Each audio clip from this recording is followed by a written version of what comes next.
Paul and Muhammad both talked about historical figures, but one of them was exceptionally careful, while the other was extraordinarily sloppy.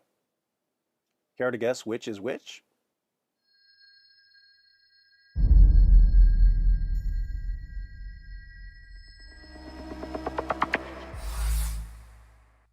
In Surah 18, Allah tells us that Dhul Qarnayn, usually identified as Alexander the Great, traveled so far west, he found the place where the sun sets. Not only can I guarantee that Alexander the Great never found the place where the sun sets, we know that this was a popular story during Muhammad's lifetime. The story was even circulating in a Syriac work titled The Glorious Deeds of Alexander towards the end of Muhammad's life. Earlier in Surah 18, we read about the Companions of the Cave, a group of people who supposedly went to sleep in a cave and woke up 300 years later. This myth goes back to Bishop Stephen of Ephesus around the middle of the 5th century. It seems that Muhammad simply took the stories that were popular during his lifetime, gave them an Islamic twist, and included them in the Quran. What's interesting is that even the pagans of Mecca were better at recognizing fiction than Muhammad was. In Surah 6, verse 25, Allah says to Muhammad, "When they come to you to argue with you, the unbelievers say, 'These are nothing but fables of the men of old.'" Here we have pagans saying, "Muhammad, you don't really believe these stories, do you?"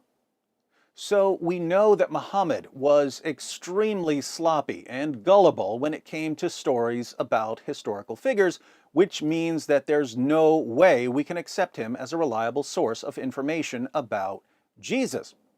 Paul, by contrast, was far more careful in transmitting stories. As a Pharisee, Paul was obsessed with preserving and passing on authoritative tradition. Paul describes his life as a Pharisee by saying, "I was advancing in Judaism beyond many of my contemporaries among my countrymen, being more extremely zealous for my ancestral traditions." Paul's obsession with tradition doesn't go away when he becomes a Christian. He just changes the source of authority. As a Pharisee, he would have passed on traditions he obtained from respected rabbis. As a Christian, he passed on traditions he obtained from Jesus' apostles.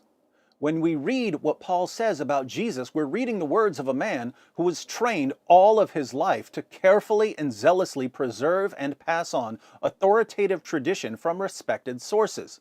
He's the polar opposite of Muhammad, one of whose contemporaries said of him in Ibn Ishaq, page 243, "Muhammad is all ears. If anyone tells him anything, he believes it." A guy who has a reputation for believing anything anyone tells him is not the sort of guy you want telling you what to believe about the most important man in history.